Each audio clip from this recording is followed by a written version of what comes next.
ini.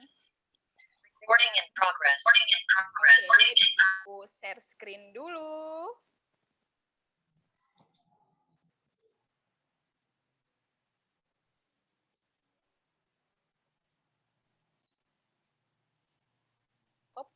Salah terbuka.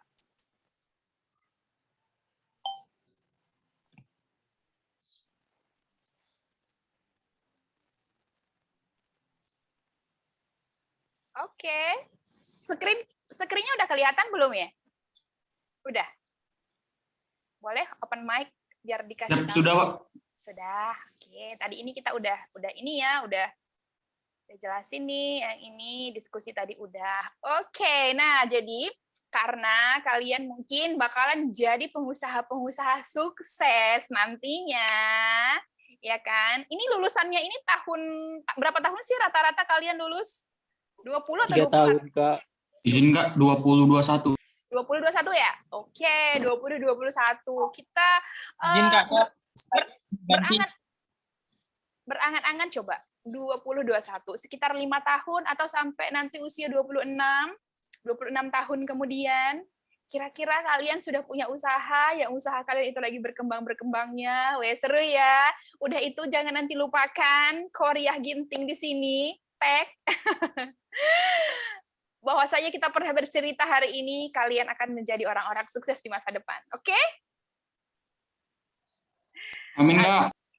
Oke, nah jadi kita hari ini bakalan cerita tentang rahasia sukses apa sih? Kemarin kita udah cerita tentang pengusaha-pengusaha sukses kan, pengusaha-pengusaha sukses yang ada di dunia, yang ada di Indonesia. Kita perlu tahu kira-kira apa kiat-kiat sukses mereka. Karena kalau misalnya kata orang nih, ya kita harus punya yang namanya role model. Role model ini kita harus tahu apa yang dia lakukan sehingga dia bisa jadi orang yang sukses gitu ya. Jadilah cerminan orang-orang yang memang kita lihatnya itu adalah cermin yang positif. Jadi kalau seandainya adik-adik pengen nih menjadi dan memiliki masa depan yang luar biasa, lihat cerminnya itu adalah orang-orang yang sukses ya. Jangan cerminnya itu cermin yang buram. Misalnya contoh nih, si Anu aja itu susah itu dibilangin, si ini aja susah ini, payahlah dia beginilah, menceritakan cerminan orang lain yang tidak bagus. Akhirnya apa? Itulah cerminan yang kita, makanya kita mulai saat ini karena kita udah tahu bagaimana positive thinking, kita udah bisa sugesti kita lebih positif. Tahu nggak efek kita bercerita yang tidak bagus dengan orang lain? Jadi, di dalam ilmu yang namanya Neuro Linguistic Programming atau NLP itu, ya, jadi kita punya yang namanya benang merah. Benang merah itu adalah ikatan kita dengan orang lain. Jadi kayak siapa di sini yang pernah nonton opa-opa Korea? Itu kalau di opa-opa Korea di film-filmnya itu kan kayak ada ya kadang benang merah gitu ya, jodoh orang lain gitu katanya kan. Nah, benang merah itu sebenarnya itu ada dalam artian adalah frekuensi kita gitu. Kita punya benang merahnya. Ketika kita bercerita tentang orang lain, baik itu positif ataupun kurang positif, maka benang merah kita dengan dia itu akan terjalin gitu. Jadi akan ada frekuensi yang menunjukkan bahwasanya otak kita itu terjalin dengan dia. Nah, transferannya itu bakalan ada. Jadi artinya gini, ketika aku menceritakan tentang misalnya si A, buatlah dia si Mawar ya. Cerita tentang Mawar, ceritanya tentang hal-hal yang kurang positif ya. Begitu aku bercerita tentang kurang positif, mungkin sekilas sebenarnya aku menceritakan dia, padahal aku lagi membentuk benang merah loh ke dia itu, membentuk benang merah bahwasanya aku lagi menghisap energi positif negatifnya, energi yang kurang positifnya karena aku menceritakan dia. Artinya aku sedang mempengaruhi otakku ini, pemikiranku ini sama seperti dia yang kurang positif. Beda kalau ketika kita bercerita tentang orang-orang yang super positif, yang kita inspirasi, yang kita punya misalnya motivasi dari dia gitu ya. Kita misalnya terinspirasi banget, role model banget nih untuk jadi sukses. Misalnya contoh seperti itu ya. Kita ceritanya yang baik-baiknya misalnya. Nah, kita sedang menjalin hubungan benang merah ke dia itu dia transferannya itu ada. Itulah konon katanya ada di suatu negara yang kaya raya di daerah Afrika, ini nyata banget ya, ketika mereka punya kultur, yaitu adat istiadat itu itu sebenarnya berpengaruh banget dengan yang namanya apa sih kita bilangnya teori NLP ini gitu ya. Jadi setiap mereka melihat orang yang kaya, mobil yang kaya, mobil yang bagus, terus udah itu dia melihat orang-orang yang sukses gitu ya. Walaupun dia nggak kenal ataupun kenal, mereka langsung mendoakan. Wah, mantap kali ya yang punya rumah ini. Aku doakan dia semakin sukses semakin ini. Pasti dia keren luar biasa. Beda ketika kita misalnya dulu pernah nggak dengar tetangga, teman atau siapapun itu ketika ngelihat orang yang kaya-kaya gitu ya, kita ngelihat orang kaya pasti sombong. Ini mobilnya pintu yang 2 pintu. Pasti sombong. Ah, paling mobil ini orang tua, kekayaan orang tua. Nah, yang negatifnya kita ambil. Yang terjadi adalah kita akhirnya mengambil transferan yaitu hubungan yang kurang baik yang kita tarik yang membuat diri kita sebenarnya sadar nggak sadar kita sedang menambah magnet negatif di dalam otak kita yang akan menjadi keseharian kita pun bertemu dengan orang-orang yang kurang positif seperti itu. Jadi mulai saat ini please ya, karena udah tahu nih efek dari menceritakan orang lain hal-hal yang kurang bagus, jadi kita cerita yang bagus-bagus aja. Kalau seandainya nih kita tahu misalnya si dia ini memang nggak ada yang bagusnya, udah nggak usah ceritain tentang dia. Nggak usah afirmasi tentang dia, nggak usah pikirin dia, kita pikirkan yang bagus-bagus aja. Nah, seperti itulah kira-kira. Ya. Jadi karena sukses itu seperti di awal kemarin mind body connection. Ya, mind body connection. Jadi pikiran dengan badan ini terkoneksi. Semua yang memerintahkan diri kita ini adalah otak kita ya. Jadi kalau seandainya asupan yang masuk ke otak kita ini kita kasihnya yang kurang positif, itu artinya perilaku kita akan sama, yaitu seperti yang ada di dalam kita masukkan ke dalam otak kita, yaitu kurang positif juga, kurang semangat, kurang bahagia, kurang mencintai diri sendiri, kurang mencintai pekerjaan. Dan akhirnya yang terjadi adalah apa? Kita capek, lelah, uring-uringan, cuman taunya adalah komplain tentang hidup ini. Nah, saatnya kita mencintai diri sendiri dengan mengasih apa? Ya, nikmat yang dikasih sama Tuhan itu kita udah tahu ya, banyak banget sebenarnya yang perlu kita syukuri. Jadi artinya adalah kita salah satu wujud syukur kita kasih yaitu asupan positif, dan kasihnya itu adalah ke diri kita supaya kita apa? Mind body connection. Kita kasih positif, kita lakukan positif, otomatis semua yang kita dapatkan ya insya Allah bakalan yang positif-positif juga ya. Nah, jadi kita perlu tahu nih rahasia sukses jadi pengusaha. Jadi jangan langsung underestimate. Aku kan nggak mau jadi pengusaha. Aku kan mau jadi ASN nanti. Aku kan mau misalnya kerja di BUMN. Aku kan mau nanti kerja di ini. Tenang. Jadi walaupun kita atau adik-adik di sini mungkin nanti masih pengen impiannya adalah employee, ini tetap bisa kok ya. Ini tetap bisa diaplikasikan ketika adik-adik di sini mau menjadi employee ya. Jadi di sini yang pertama adalah goals. Kita harus punya tujuan yang jelas. Kenapa sih kita pengen mau menjadi employee di salah satu perusahaan, misalnya Airnav, atau misalnya Angkasa Pura kah, atau misalnya di Poltek Bank kah, di Kementerian Perhubungan kah, atau di mana teman-teman atau adik-adik di sini yang menginginkan. Jadi harus punya goals-nya, benar-benar. Nah, jadi aku mau sharing. Kalau seandainya adik-adik di sini tidak punya goals, itu hampir sama dengan kalau kayak air nih. Air itu kan kalau mengalir itu ke tempat yang semakin rendah.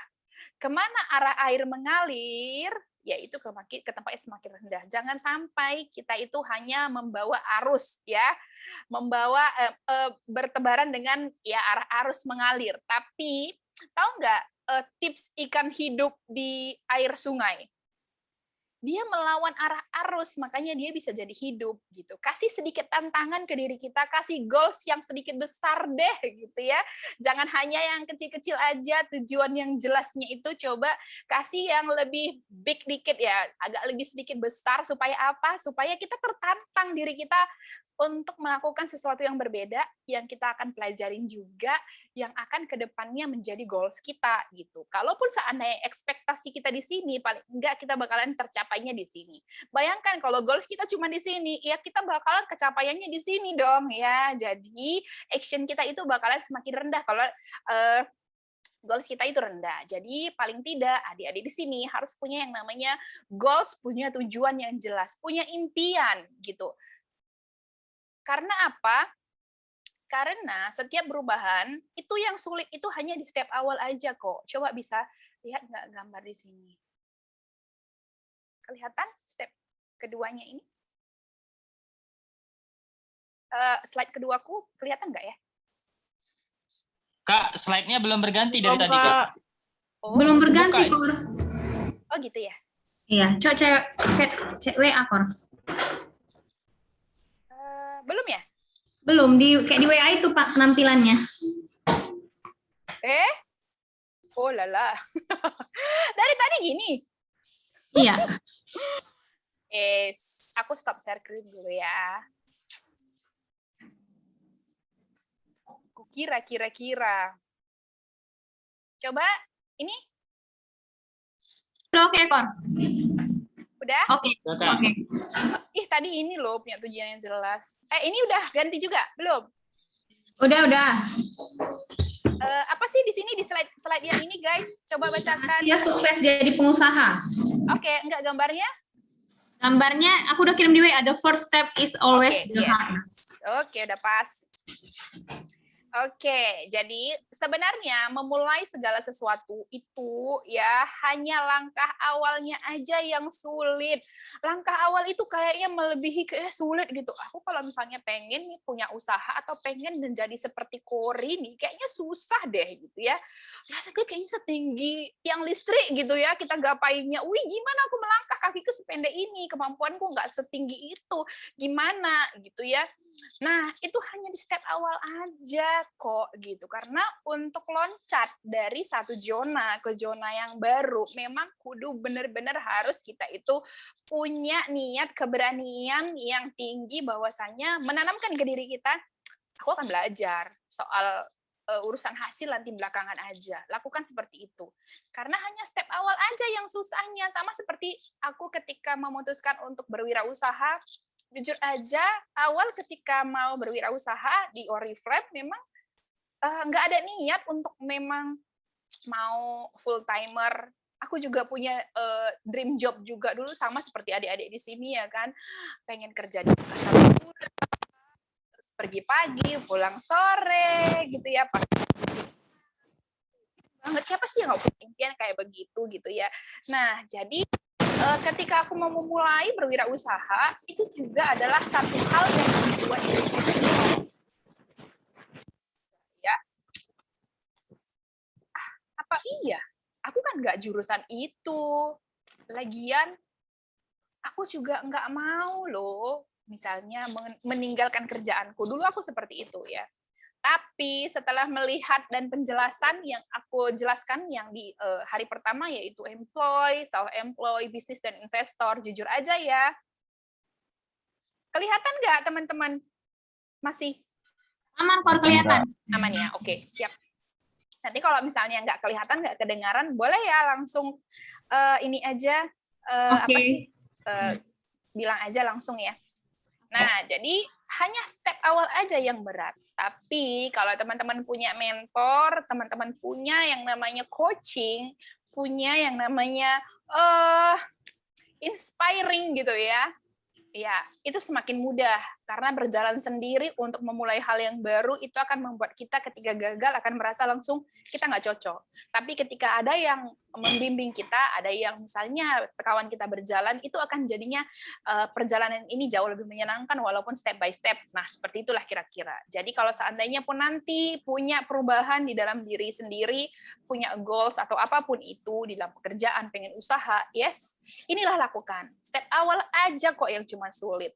Setelah udah mulai jadi terbiasa, nggak akan lagi kok, gitu ya.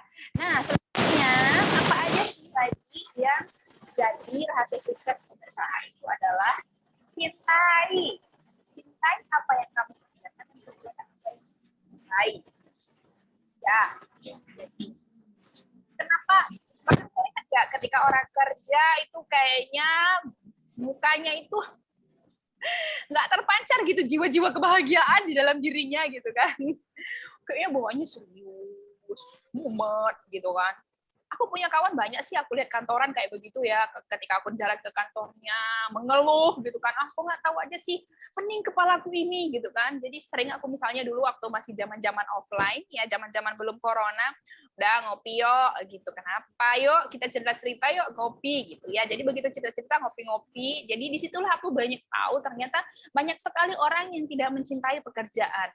Mereka melakukan pekerjaan itu hanya sebatas hanya pengen dapetin cuan aja. Ingat, kalau fokus kita hanya untuk mendapatkan cuan, tapi tidak mencintai, jam itu akan terasa jauh sekali. Kayaknya 1 jam itu kayaknya macam 1 hari. 1 hari kayaknya macam 1 abad. Bawaannya gini, berapa pulang?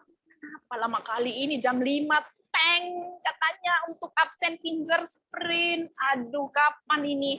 Tapi misalnya dulu waktu masih pendidikan mungkin ada kalanya kita merasa kali waktu berlalu, atau misalnya kita nggak terlalu suka ngelihat, pernah nggak masa-masa pendidikan, masa kuliah gitu, nggak suka ngelihat dosennya, ya nggak suka ngelihat dosennya, kayaknya bawaannya itu 2 SKS itu kayaknya macam 2 hari gitu kali. Si botak ini lama kali lah di dalam. Palak kali nengoknya, alah, apapun yang dia bilang, pernah nggak kayak begitu? Nggak suka ngelihat misalnya dosennya, terus tiba-tiba rasanya kayaknya waktu itu lama tiba-tiba berjalan gitu. Ayo ngaku, pernah? Masih adanya kalian di sini? Masih Masih, dong. Kak. Oke, pernah nggak kayak begitu? Jujur aja yuk, nggak ada kok dosennya di dalam ini. Soalnya aku dulu pernah kayak begitu loh. Nggak pernah? Ya, ajaib kali. Ya pernah, Kak. Pernah, Kak. Tadi kita udah claps, masa agak semangat sih? Ayo, pernah Kak? Tunjukkan dong kalau kalian itu taruna-taruni. Semangatnya, ya kan? Nah, jadi itu adalah hal yang akan membuat kita jadinya lelah, capek gitu ya. Jadi kalau aku pribadi sih, kenapa aku memilih memang di sini jadi entrepreneur kayak begini ya. Jadi itu alasanku, salah satunya adalah aku pengen menjadi pembicara kayak begini. Aku pengen berbicara ke orang lain tentang impianku dan bagaimana mewujudkan impian mereka. Menurutku pribadi, ini adalah pekerjaan yang bukan hanya menabur cuan, jujur aja enggak. Aku juga sedang menabur banyak pahala menurutku pribadi ya, karena ilmu yang aku akan sharekan bisa jadi itu akan menjadi, ibaratkan itu akan menjadi bekal yang mendengar itu mungkin ya bagus kalau seandainya dia memang menerima apa yang akan aku sampaikan. Karena niatnya memang tulus dari hati, aku yakin itu akan nyampe juga kok ke hati gitu ya. Jadi aku merasa ketika ya namanya ilmu ya, kita tahu sendiri kalau mungkin kalau di Islam ya, kita tahu sendiri amal jariah itu adalah untuk mengajar, kita dapat ilmu ketika kita masih mengaplikasikan ilmu yang kita dapat dari si A ya, itu akan tetap menjadi amal jariah untuk kita walaupun kita itu sudah tidak ada. Benar nggak sih? Benar nggak? Yes, ya. Benar, jadi mungkin benar, berlaku Kak. juga sebenarnya ini di dalam agama apapun, ya. Jadi inilah namanya menabur manfaat, bukan hanya menabur manfaat untuk aku seorang, tapi juga menabur manfaat untuk orang lain. Jadi ini adalah salah satu alasanku kenapa aku benar-benar mencintai pekerjaanku ini, yaitu menjadi entrepreneur di Oriflame, karena aku bisa menabur lebih banyak lagi manfaat, bukan hanya untuk timku aja. Selain daripada mereka mendapatkan cuan, aku juga efeknya bakal dapat cuan. Tapi aku juga sedang menabur manfaat bukan hanya untuk dunia tapi juga untuk akhirat. Nah, itulah yang membuat jadi kayaknya aku kalau bercerita tentang impian, bercerita tentang seperti ini ke kalian, kayaknya rasanya itu berbinar-binar. Rasanya kayaknya pengen mencurahkan cinta dari hati ini dengan kata-kata ini. Nah, seperti itulah kira-kira. Jadi, jika teman-teman atau adik-adik di sini suatu saat nanti bekerja, jadi punyalah alasan tujuan yang jelas, kenapa mencintai pekerjaan itu. Dengan sudah punya alasan itu, maka waktu 1 kali 24 jam, mau kerja kapanpun, pagi, siang, malam, bahkan begadang sampai mungkin jam 1 atau jam 2 pagi, itu nggak terasa. Bahkan walaupun kita nggak punya bos, kayak misalnya saya ini kan nggak punya bos ya, saya bos jadi untuk diri saya sendiri. Nah, saya walaupun nggak punya bos, tapi karena saya mencintai pekerjaan, saya tahu tujuan saya jelas, nggak hanya memang menghasilkan uang saja, tapi memang mau menabur manfaat juga untuk banyak orang, ya. Jadi di sini akhirnya saya memutuskan untuk diri saya sendiri adalah kapanpun saya punya waktu luang, saya pengen itu adalah menabur manfaat gitu. Jadi itulah yang membuat saya jadinya cinta gitu, semakin cinta sama kerjaan. Nah, nanti ketika kalian misalnya bekerja, lakukanlah itu. Pernah dulu ketika aku bekerja tapi belum mencintai pekerjaan, jujur ya, setiap hari migrain. Vertigo sampean. Beneran sampai vertigo. Jadi itulah kayaknya mungkin bukan itu passionku gitu, karena aku memang nggak mencintai pekerjaanku itu. Karena apa? Aku nggak punya tujuan jelas di dalam pekerjaan itu. Nah, itu dia yang membuat nggak cinta karena nggak punya tujuan yang jelas. Kalau misalnya udah punya tujuan yang jelas, maka udah pasti bakalan cinta. Sama seperti kalian mungkin pernah pacaran, ya. Saat ini mungkin ada yang udah pacaran, apapun kata orang tua, apapun kata misalnya orang lain, itu akan hanya jadi cuman bunga-bunga kata-kata aja. Intinya adalah tetap aja kalian cinta, bener nggak? Karena mencintai sesuatu itu tidak mengenal waktu, katanya, tidak mengenal batas. Yes, pekerjaan juga dilakukan seperti itu. Supaya kalian bisa mencurahkan pikiran, jiwa, dan kalau dibilang ya, kalau menurutku pribadi, aku harus punya jiwa nih di dalam pekerjaan ini gitu. Aku harus mencintainya dengan penuh rasa sadar supaya apa? Aku hadir dalam pekerjaan ini dan akhirnya aku bisa menghasilkan to do maksimal lah apa yang aku bisa lakukan gitu. Kalau misalnya kita melakukan pekerjaan atau misalnya sesuatu yang kita kerjakan tidak di situ kita, dalam artian sama seperti kalian hari ini, kan ada yang merasa bermanfaat, mendapatkan manfaat untuk training kita 2 hari ini, tapi ada juga yang bakalan merasa nggak bermanfaat. Karena apa? Ada yang hadir cuman badannya, tapi pikirannya kemana-mana. Ada yang hadir badannya plus juga pikirannya di sini. Gitu. Jadi lakukanlah cinta pekerjaan ini supaya kalian juga bisa memiliki passion nanti di dalam melakukan pekerjaan apapun itu. Nah, itu tips yang kedua. Yang ketiga nih, the more you learn, the more you see. Jadi, jangan pernah merasa kita itu adalah orang yang paling hebat, selalu rendah hati mau belajar dari siapapun. Ingat ya, pelajaran itu bisa kita dapatkan dari siapapun. Bukan berarti karena dia juara 1, kita nggak bisa belajar dari yang ranking 20. Enggak. Semua orang punya kapasitas yang berbeda-beda di dalam setiap ilmu. Ada yang jagonya itu adalah di akademis, ada jagonya yang di interaksi, ada jagonya adalah di komunikasi. Jadi bukan berarti yang juara 1 itu akan menjadi orang yang tersukses kelak. Enggak ya, itu bukan patokan. Ya, karena semakin kita belajar sesuatu, maka semakin banyak kita bakalan melihat dan semakin kita bakalan tahu kita itu nggak punya, maksudnya gini, oh iya ya, makin banyak aku tahu, semakin banyak aku nggak tahu gitu ya. Ternyata aku tahu nggak tahu ya selama ini yang ini gitu ya. Nah, selalulah rendah hati mau belajar dari siapapun. Ilmu sukses itu sama dengan ilmu kehidupan. Belum pernah ada yang namanya tamat selagi mereka masih bertahan hidup. Jadi jangan pernah merasa diri sendiri lebih hebat dari A atau B. Misalnya aku juara 1, berarti kamu juara 2, juara 3, enggak lah gitu ya. Atau misalnya merasa rendah diri gitu ya, rendah diri, dia kan juara sekian, ya aku juara belakangan, kayaknya aku lebih rendah lah daripada dia. Enggak, semua orang itu sama. Yang penting apa? Semakin banyak kita belajar, maka semakin banyak yang bakalan kita lihat. Intinya adalah di dalam hidup ini belajar action, belajar action. Belajar untuk rendah hati, selalu belajar dari siapapun. Bahkan kadangnya kita bisa belajar dari anak kecil. Contohnya apa? Contohnya ketika anak kecil melihat sesuatu itu, dia antusiasnya itu tinggi, nggak pernah mikir A, B, C, tapi langsung nangkap, langsung pengen ngejar, langsung pengen ini A, B, C, D. Nah, lakukan seperti itu untuk melakukan sesuatu yang usaha. Usaha itu harus perlu keberanian dan tirulah itu dari anak kecil. Karena mereka memiliki keberanian yang tinggi dalam mengambil sesuatu yang baru. Gitu. Jadi, ingat satu hal ini, selalulah rendah hati mau belajar dari siapapun. Ingat, siapapun. Bukan berarti nanti ketika kalian bekerja di kantoran, wih gila, ya jabatannya yang paling tinggi, berarti aku harus wow banget di depan dia nih. Maksimum.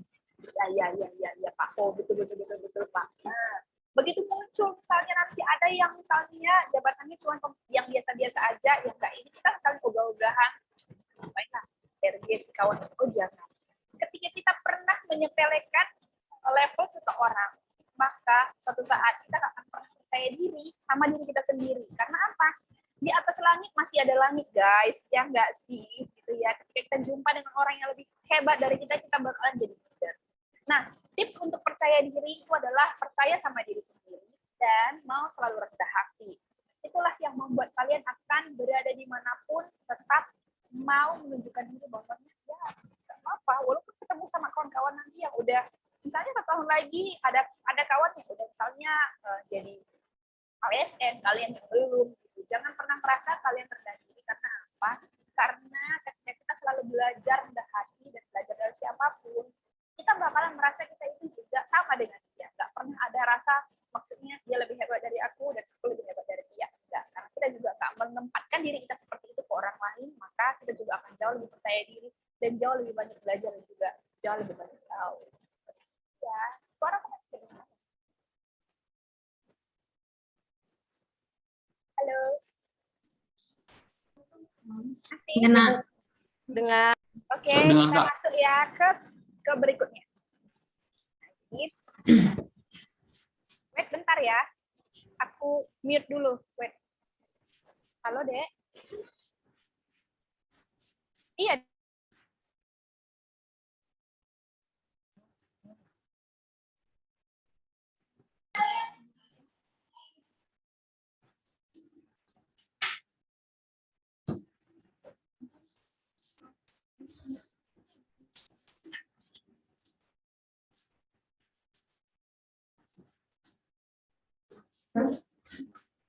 Oke, sorry ada gangguan.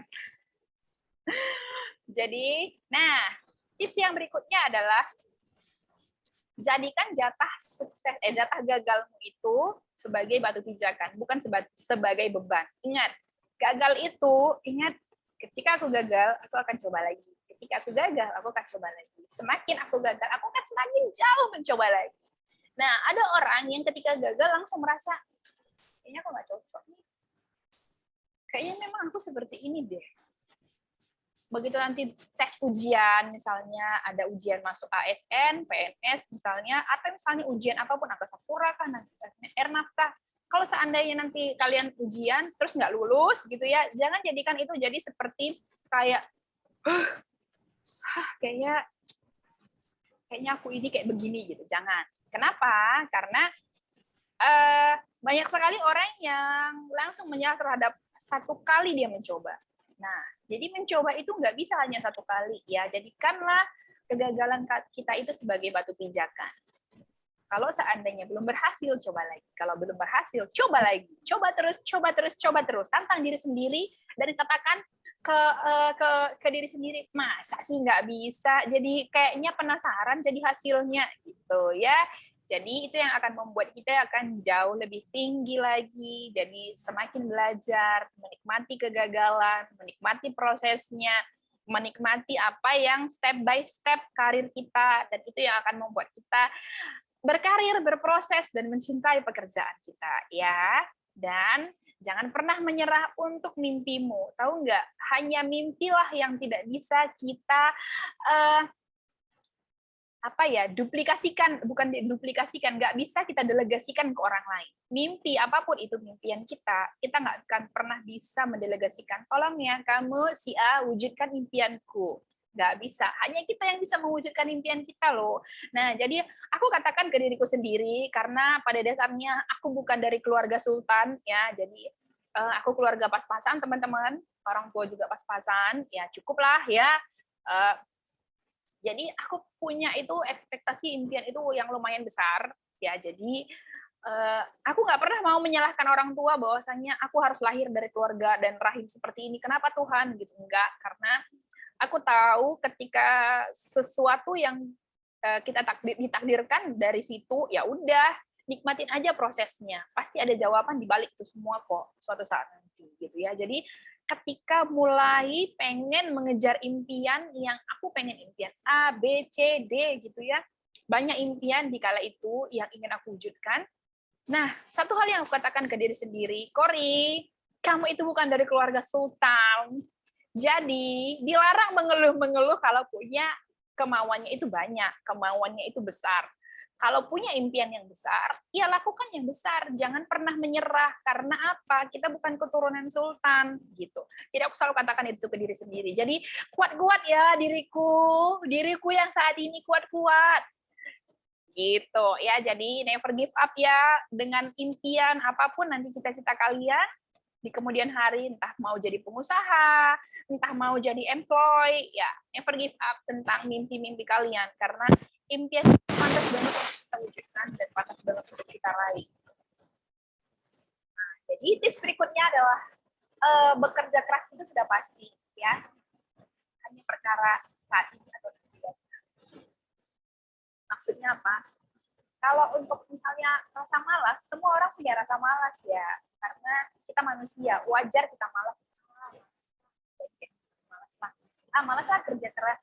Kerja keras itu pasti kok, karena kita mau bekerja keras di masa muda, tapi menikmatinya di masa tua, atau kita pengennya itu bermalas-malas di masa muda, tapi nanti begitu di hari tua kita harus kerja keras di saat memang kita udah nggak punya tenaga, pemikiran juga udah nggak terlalu maksimum, juga nggak bisa terlalu banyak, tapi di situ kita harus bekerja keras untuk menafkahi diri kita sendiri dan juga mungkin menafkahi keseharian kita. Gitu.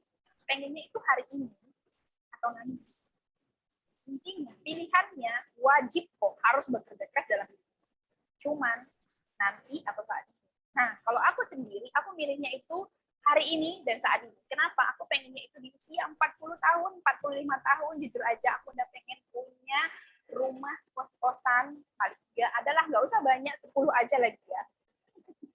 Nggak usah banyak ya, 10 aja, bisa disewakan 5 ke 15 juta. Jadi dari situ bisa income untuk paling tidak setahunnya aku bisa dapetin ya untuk keseharianku dan keseharian misalnya keluarga ya, tanpa harus misalnya nunggu yang lain. Jadi aku pengennya seperti itu. Nah, saat ini aku masih punya satu rumah kos-kosan kontrakan, walaupun disewakannya masih 5 juta, ya alhamdulillah ya karena semuanya udah lunas. Jadi aku merasa nggak terlalu terbebani dalam hidup sudah punya dua, alhamdulillah, punya mobil, dan ya doakan di akhir tahun ini pengen beli rumah lagi yang ketiga ya. Dan itu dia, ini bekerja kerasnya kapan? Apakah udah beli satu rumah cukup gitu kan? Karena kalau juga rumah nggak perlu tempat banyak kata orang ya. Tapi nggak pengen ya bekerja hanya sampai di sini aja, karena bekerja keras itu memang wajib loh. Wajib bekerja keras, mau bekerja keras nggak banyak sekali orang yang memilih bekerja keras di hari tua. Jadi itu akhirnya jadi kita merasa kasihan ketika kita punya orang tua di umur 60-an tahun itu masih bekerja untuk makan hari ini, untuk kerja hari ini, gaji hari ini, untuk makan hari ini. Baik sekali seperti itu. Bahkan untuk mungkin di masa pensiunnya pun dia belum punya kesejahteraan di mana dia bisa nongkrong, bisa ngopi dengan santai, tapi kok tetap ngalir. Belum ada proses. Nah, bayangkan kalau saat ini kita masih bermalas-malasan di masa muda ini, pikiran kita masih stres, kita masih bisa menginput banyak informasi, belajar dibilang kita masih energik gitu ya. Nah, bisa masih muda kayak begini, pikiran, badan, jiwa juga masih mencukupi banget untuk bekerja keras, tapi kita bermalas-malasan, tidak mau mengekstrak sedikit tenaga kita dan pikiran kita. Apa yang terjadi? Setelah di hari tua lah kita wajib bekerja keras. Nah, pertanyaannya, kalian di hari tua. Oh, Ulang sekali lagi, Kor, agak menjauh tadi suaranya sebentar. guys, kalau ada menjauh suaranya, boleh dong bantu aku nanti untuk jelasin, biar aku nggak cerita sampai panjang kali lebar kali luas ya kan? Enggak, kadang dia membesar, kadang mengecil, enggak terus gitu, Kor. Oh gitu. Iya. Masih sedikit jelas, Kak. Iya, masih bisa didengar, tapi kadang agak jauh, kadang, tapi masih ada terdengar suaranya. Mungkin adik-adik ini kurang dengar, makanya belum menjawab gitu. Oke. Gitu. Jadi gini, bekerja keras itu, aku ulang ya slide-nya. Jadi, bekerja keras itu sudah pasti ya. Jadi itu hanya perkara kayak kita mau bekerja keras hari ini, saat ini atau nanti. Maksudnya adalah kalau misalnya bekerja keras pengennya di masa muda, artinya di masa tua nanti kita tinggal ongkang-ongkang kaki aja. Tapi kalau misalnya kita mau untuk bekerja kerasnya itu di masa tua, tua, hari ini kita malas-malasan, ya akhirnya kita di masa tuanya lah bekerja keras.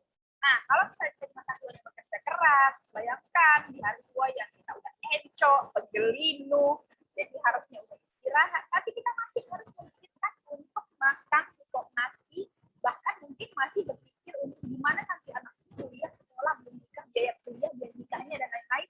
Nah, apa yang terjadi? Apakah pengennya bekerja kerasnya nanti itu hari ini atau nanti? Karena bekerja keras itu wajib banget, hanya memilih hari ini atau nanti aja.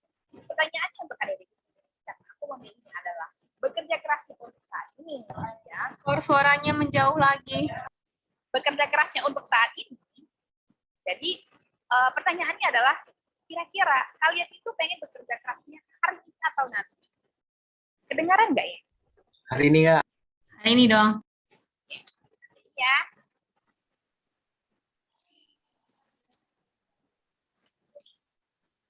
Kedengaran nggak, Wi?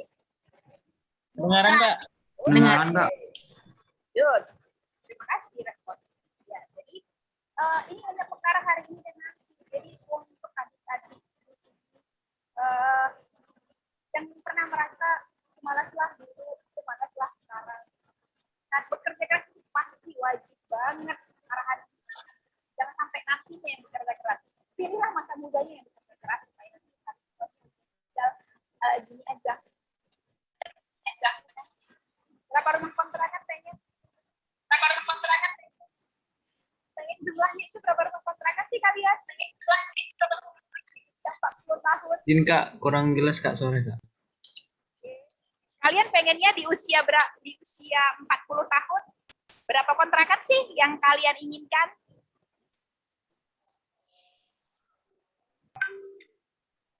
15 cukup Kak. Asik. 30 Kak. Iya, 30. Alah, seru nih. Wow. Harus gitu dong, harus optimis ya, punya goals ya. 40 tahun itu di masa harus kalian itu udah memang harus punya kekayaan. Ya, jangan sampai kalian di usia 40 tahun masih mikirin kekayaan. Jadi do the best mulai dari sekarang. Lakukan yang terbaik, kerja sampai hari ini. Jadi dalam artian gini, lakukan apapun nanti setelah lulus, setelah wisuda. Jangan menunggu, jangan menanti. Lakukanlah apapun, karena pengalaman ini jauh lebih berharga dari apapun. Jadi mau lakukan pengalaman A, B, C sebelum masuk ke dunia kerja yang mungkin teman-teman atau adik-adik di sini pengen impikan, pilih usaha entah apa dulu gitu ya. Kerjain apa aja dulu, yang penting pikir dulu. Bisa jadi nanti kalian punya passion di situ ya. Jadi kan pengennya itu dapetinnya itu 40 juta, ketika 40 tahun itu punya puluhan rumah kontrakan, ya enggak? Ya kan? Yes. Ya, jadi siap ya untuk bekerja keras. Oke. Nih aku mau kenalin Wright Bersaudara. Wright Bersaudara ini adalah pemimpi yang menemukan pesawat terbang pertama kali. Ya.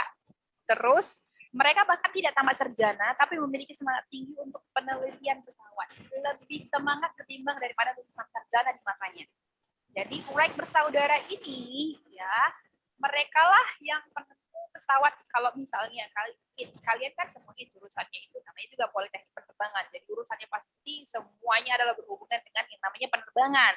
Nah, jadi si Wright Bersaudara ini punya semangat tinggi untuk mewujudkan sesuatu impian yang dia udah inginkan, dan dia terinspirasinya itu dari apa? Dari layang-layang. Dia melihat dan meneliti layang-layang, dia melihat kenapa bisa terbang. Dia pengen juga manusia terbang. Dan ketika dia memikirkan itu di masanya dia disebut orang gila, si manusia besi. Orang bilang dan menyebut namanya bahkan si manusia besi. Mungkin ketika misalnya nanti adik-adik di sini punya usaha atau apapun mimpi, bakalan ada yang menertawakan ya, sama seperti pertama sekali aku bergabung di Oriflame. Jadi ingat keluarga di rumah ya, dia bilang, oh udah gila si Kori ini. Bahkan teman-temanku sendiri yang teman-teman dekatku bilang, namaku bukan Kori lagi, tapi namaku adalah si Oriflame.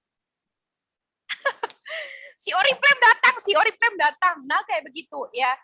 Akan banyak sekali orang-orang yang di sekeliling kita yang membuat diri kita itu kayak Ada yang menghina lah, ada yang mencibir lah, ada yang menyindir lah, ada yang mengkritik lah, itu wajar banget. Tapi orang-orang yang seperti itu, jadikanlah dia memang adalah batu loncatan kita untuk membuktikan kita itu orang yang pantas untuk sukses.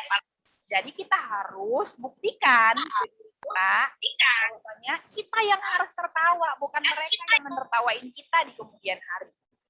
Jangan sampai kita menyerah terhadap impian kita dan akhirnya dia memang berkata, tuh kan, memang udah aku bilang kan, memang nggak cocoknya si Anu ini jadi seperti A, B, C. Nah, jangan sampai ya mereka yang tertawa. Jadi kitalah yang tertawa dengan prestasi kita, dengan apa yang kita raih.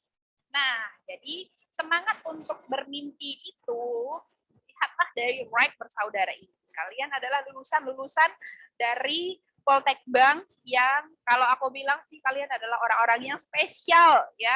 Jadi harus memiliki semangat yang jauh lebih tinggi dari orang-orang lain. Coba kita lihat lagi, siapa yang berikutnya? Nih, siapa yang ngefans sama Ibu Susi Puji Astuti? Ada? Ada ya? Ada Kak. Ya, jadi beliau tidak lulus SMA loh, gitu. Jadi dia memulai usaha jual beli, usaha-usaha kecil-kecilan dulu ya. Jadi kayak mungkin kita memulai usaha entrepreneurship dan lain-lain ya. Nah, kayak begini kita mulai usaha-usaha yang kecil, mungkin ada tadi yang udah mempresentasikan usaha-usahanya yang bakalan mungkin ya. Ini adalah gambaran yang mungkin kalian akan bangun setelah lulus nanti. Ingat, seorang yang nggak tamatan lulus SMA aja punya semangat yang tinggi untuk menjadi seorang pengusaha. Yang akhirnya dia puncaknya memiliki usaha eksportir perikanan. Dari mulai dia charter pesawat, ekspor impor ke Singapura, dulu dia ekspor lobster, udang gala yang besar itu gitu ya. Nah, mulai dari situ dia charter pesawat. Akhirnya karena hampir rutin setiap hari nih dia memang ke luar negeri untuk ekspor impor ini, akhirnya dia membeli satu pesawat. Ketika dia memulai membeli satu pesawat, bisnisnya berkembang dan mungkin ada untungnya, dia save, akhirnya dia beli pesawat yang berikutnya, semakin berkembang bisnisnya dan akhirnya dia berpikir kenapa aku beli pesawat, kenapa aku nggak buat perusahaan maskapai penerbangan gitu, yang akhirnya dia memiliki yang namanya usaha eksportir perikanan plus juga punya maskapai penerbangan yang disebut, mungkin teman-teman ada di sini tahu Susi Air? Tahu Kak. Tahu Kak? Naik nggak Susi Air? Tahu Kak. Enggak Kak, belum pernah. Belum pernah ya Belum naik pernah, pesawat Kak. Cessna. Seru loh kayak diangkut. Nah, pengalaman nih ya, waktu kerja di Bandara Silangit, Borong-Borong, jadi ke sana itu pesawatnya itu masih pesawat Cessna yang kayak Susi Air gitu, penumpang 12 orang dulu, dan pesawatnya juga cuman berapa kali ya, nggak setiap hari ada gitu ya, mungkin pesawatnya dulu kalau nggak salah 1 minggu 5 kali aja cuma. Nah, jadi itu adalah pesawat Susi Air, rata-rata pilotnya itu adalah pilotnya bule loh, gitu ya, bule-bule muda. Bule yang usia 25 gitulah gitu ya. Nah, jadi rata-rata ke bandara-bandara yang kecil yang kayak misalnya si Borong-Borong gitu ya, Pinang Sori. Nah, itu rata-rata pesawat-pesawatnya itu adalah pesawat yang Susi Air, yang pesawat Cessna ya. Jadi beliau ini ya selain daripada eksportir perikanan juga sekarang adalah punya yang namanya maskapai penerbangan. Nggak lulus SMA loh. Kalau seandainya melihat nih dari latar belakang, kira-kira kalau dari latar belakang kita kalah ya. Dia kalah ya. Tapi kalau dari mindset wirausaha, dia menang. Bener nggak? Suaraku kedengaran masih? Benar. Kak. Nah, jadi jangan sampai kita kalah sama Ibu Susi semangatnya, karena orang-orang yang nggak tamat lulus SMA kayak Bu Susi ini aja punya semangat yang tinggi untuk berwirausaha, ya. Bukan berarti kita yang tamatan, yang adik-adik di sini yang tamatan nanti taruna-taruni tamatan Poltek Bank Medan, bukan berarti nggak bisa punya usaha yang sukses juga seperti Ibu Susi ini. Wow, slide berikutnya, woman behind the gun. Kelihatan slide-nya? Kelihatan Kak. Oke, woman behind the gun. Teman-teman tahu nggak? Woman behind the gun ini artinya adalah sehebat apapun, ya, kalau kita lihat, sehebat apapun senjatanya, ya, kalau orangnya, ingat ya, kalau orangnya tidak punya kemampuan untuk memaksimumkan dan mengerjakan senjata itu, maka senjata itu nggak akan jadi apa-apa. Itulah foto di balik woman behind the gun atau man behind the gun, ya. Jadi artinya apa? Artinya adalah ketika kalian punya lisensi penerbangan, lisensi yang saat ini kalian punya, ya, sehebat apapun lisensinya, sehebat apapun lulusan kalian saat ini, ya, kalau kalian tidak mau memaksimumkan potensi diri, jadi menginput mindset kalian ke arah yang jauh lebih maju, lebih punya impian yang besar, maka ya hidup bakalan jadi seperti apa? Red Rice Circle yang tadi yang kemarin kita cerita ya di hari pertama. Red Rice Circle itu adalah apa? Ya menceritakan tentang bagaimana kondisi keuangan seseorang, yaitu dia gajian, dia bayar cicilan, udah sampai di situ aja. Setiap bulannya, setiap tahunnya begitu-begitu aja cuma. Gitu. Ya, jadi jangan sampai seperti itu. Nah, jadikanlah mungkin kegiatan hari ini menginput dan mengupgrade mimpi-mimpi adik-adik di sini bahwasanya kalian itu bisa loh, kalian itu mampu, kalian bisa banget untuk menjadi sesuatu yang luar biasa, sesuatu yang kalian impikan. Mimpi itu gratis, ingat, tapi jangan pernah percaya kalau kata orang itu jangan mimpi ketinggian, jangan pernah percaya itu. Mimpi itu harus tinggi, nggak boleh yang rendah-rendah. Mimpi itu harus tinggi. Tapi ingat, untuk mewujudkannya, nah ya, untuk action mewujudkannya juga harus selaras dengan mimpi. Jadi ingat, man or woman behind the gun. Segala sesuatu nggak akan bisa jadi jauh lebih keren, lebih bagus, lebih oke ketika kita nggak mengimprove ya mindset kita. Kalau cuman kita di dalam mindset kita mentok aja, blak gitu ya, udah deh gini aja gitu ya, jangan improve lah, naikkan ya standar impiannya, naikkan standar hidupnya, naikkan standarnya itu dari apa? Dari aku pengen loh punya kehidupan one day ya, 10 tahun kemudian, 40 tahun aku nanti aku punya rumah kontrakan begini begitu ya, pengennya ini. Nah, jadi bisa dicek dan recheck kalau seandainya misalnya mimpinya itu adalah menjadi karyawan, misalnya employee yang punya misalnya gaji sekian. Apakah bisa terwujud nih impianku ini 10 tahun kemudian punya 10 kontrakan? Nah, gitu. Jadi, lihat nih kalkulasinya. Kalau memang belum bisa, ya pastikan adik-adik di sini punya yang namanya usaha. Karena usaha, berwirausaha, pengusaha ini, tahu nggak? Memang gajinya nggak tetap. Itulah enaknya. Kalau menurutku sih orang melihat dari gaji nggak tetap ini kan ya negatifnya ya. Iya, gajinya kan nggak tetap sih. Jadi, kan orang itu gajinya nggak tetap. Nah, itulah yang aku sering dengar dari orang tua zaman dulu. Kan gajinya nggak tetap. Jadi, nggak ada jaminan masa pensiun, jaminan masa tua. Nah, kita yang anak muda, generasi milenial, apalagi kalian Gen Z ya, ingat, penghasilan nggak tetap itulah yang oke, bagus. Kenapa? Kita bisa menaikkan setiap bulan income kita tanpa harus nunggu 4 tahun dulu, baru naik jabatan, baru naik gaji. Kalau ASN dulu kan seperti itu, kalau aku dulu kayak begitu ya, 4 tahun dulu baru bisa naik gaji gitu ya. Nah ini setiap hari loh, kalian setiap bulan loh bisa naikin gaji. Nah bayangkan ya, hari ini misalnya income-nya itu 3 juta bulan ini. Bulan depan bisa loh langsung naikin ke 4 juta, 5 juta. Bulan depannya bisa loh kita naikin lagi ke 6 juta. Bulan depannya bisa bahkan ke 10 juta. Jadi ingat banget, 8 bulan pertama pertama aku bergabung di Oriflame itu gajiku itu 6.600.000. Jadi 8 bulan pertama. Jadi, kayaknya disitulah rasa kayaknya pengen tergiur pengen lebih lagi gitu kan.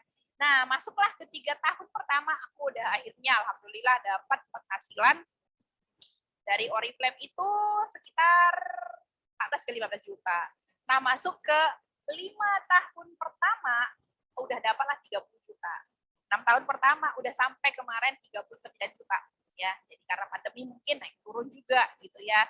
Itu digaji 1 bulan loh. Ya, jadi bayangkan aku membayangkan diriku sendiri kalau seandainya dulu ya aku mikir kalau seandainya dulu aku pengen punya rumah kontrakan, aku pengen punya mobil, punya ini, punya itu, aku memulainya dari nol bisa jadi. Aku saat ini masih punya cicilan banyak, ya cicilan rumah lah, cicilan mobil lah kan gitu ya. Tapi alhamdulillah karena memang income-nya juga lumayan dari sini, jadi akhirnya aku bisa melunasi semua utang-utang KPR-nya gitu dengan lebih cepat gitu kan. Nah, jadi seperti itulah dia. Adik-adik di sini boleh melihat berapa sih penghasilanku nanti kalau digajinya, boleh dilihat-lihat teman-temannya kan pasti ada ASN. Golongan begitu masuk D3 itu golongan 2A atau 2B ya kalau nggak salah. CPNS berapa 80% gaji pokok ya, 80% gaji. Tahun kemudian sekarang setahun atau berapa bulan ya masuk PNS. Nah, udah 100% gaji, berapa golongan 2A? Naik atau 2B. Naik ke 2B dan ke 2C itu berapa tahun? Nah, kalau mau kuliah, improve-nya untuk naik ke atas berapa tahun? 2 tahun kalau nggak salah ya. Kalau kuliah lagi. Nah, setelah itu lanjut nanti tunggu berapa tahun lagi baru naik. Nah, ketika naik masuk ke golongan berapa gitu.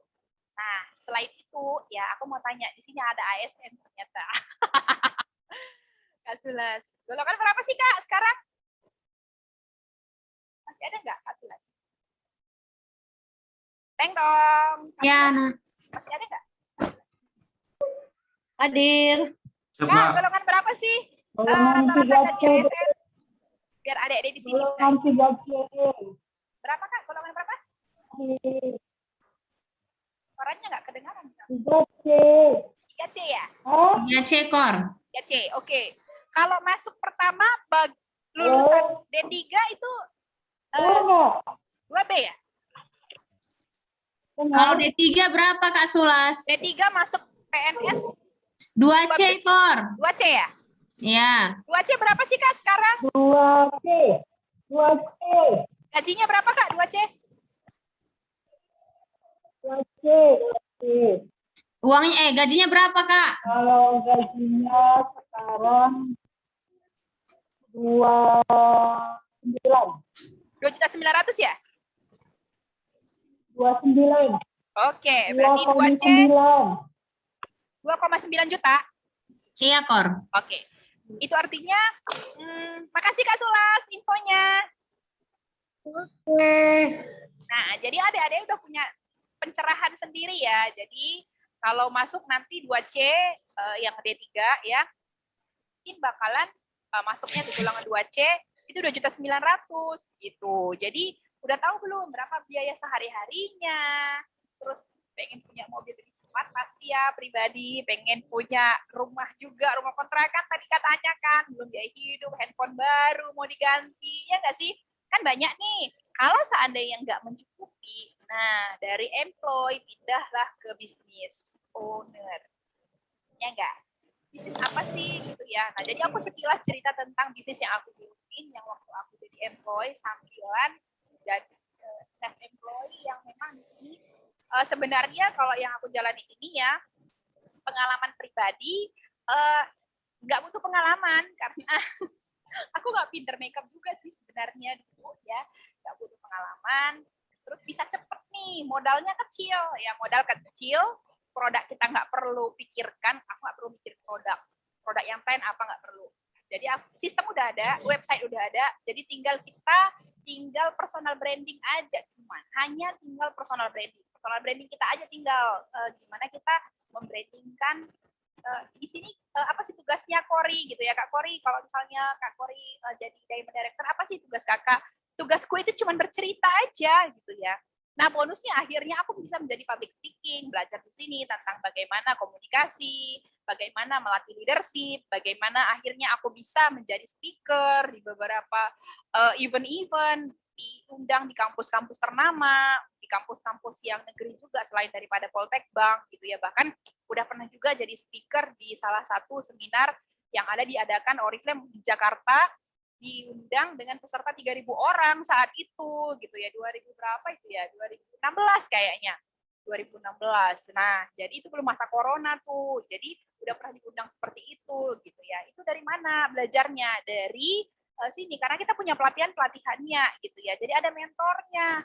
Itulah kenapa aku sukanya di sini, karena aku yang nggak punya pengalaman, aku yang nggak punya modal, aku yang nggak punya keahlian awalnya, tapi cuman butuh kemauan dan punya impian besar aja, akhirnya aku bisa mewujudkannya di sini. Gitu. Nah, jadi kali aja nih, nanti adik-adik di sini mau ya berminat, kali aja berminat mau misalnya, Kak, tanya deh, gimana memulai bisnis Oriflame ini?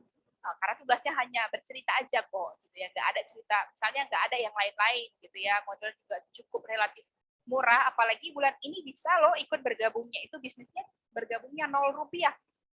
0 rupiah, jadi nggak punya modal, resiko juga 0 ya.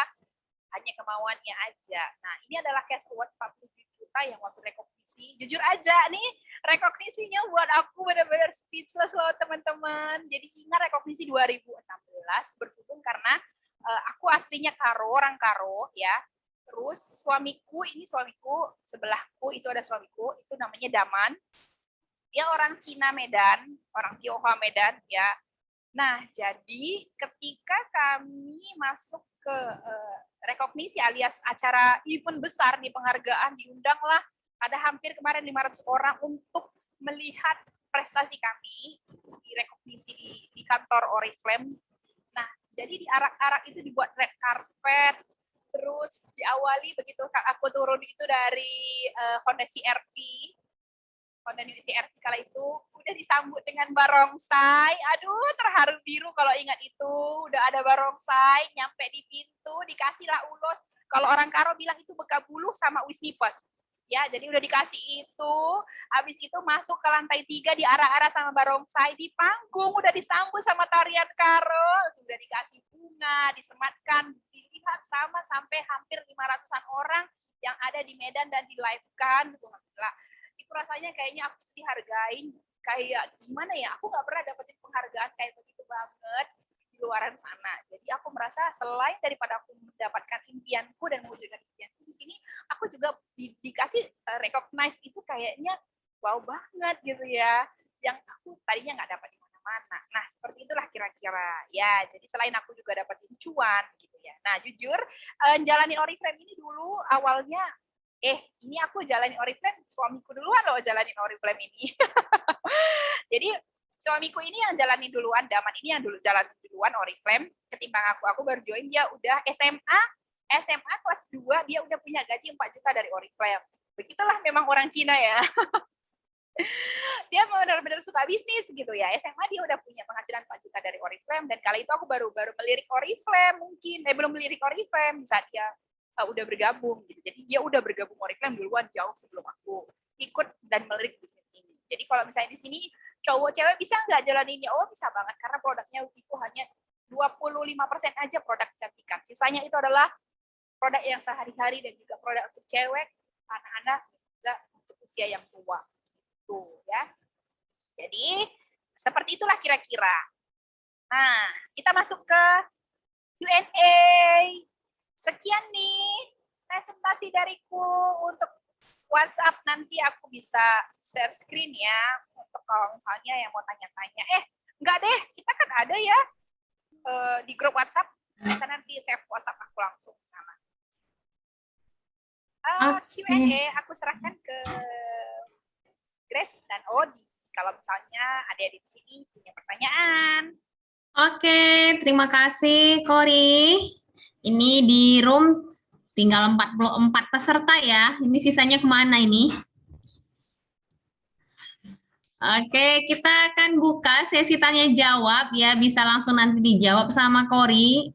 Apa yang adik-adik mungkin mau ketahui tentang wirausaha, tentang apapun yang menyangkut entrepreneurship, dan mungkin beberapa ada juga yang di luar di luar yang tadi sudah dibahas sama Kori yang mau jadi pemahaman tambahan boleh teman adik-adik kita tanyakan gitu. Kami buka 3 sesi dulu, 3 pertanyaan dulu untuk untuk adik-adik yang mau memberikan pertanyaan ya. Tentunya untuk adik-adik yang mau ikut ambil bagian untuk berpartisipasi, kami sudah siapkan hadiah ya. Jadi kita buka 3 pertanyaan ya tanpa harus kami suruh. Kira-kira siapa yang mau ya?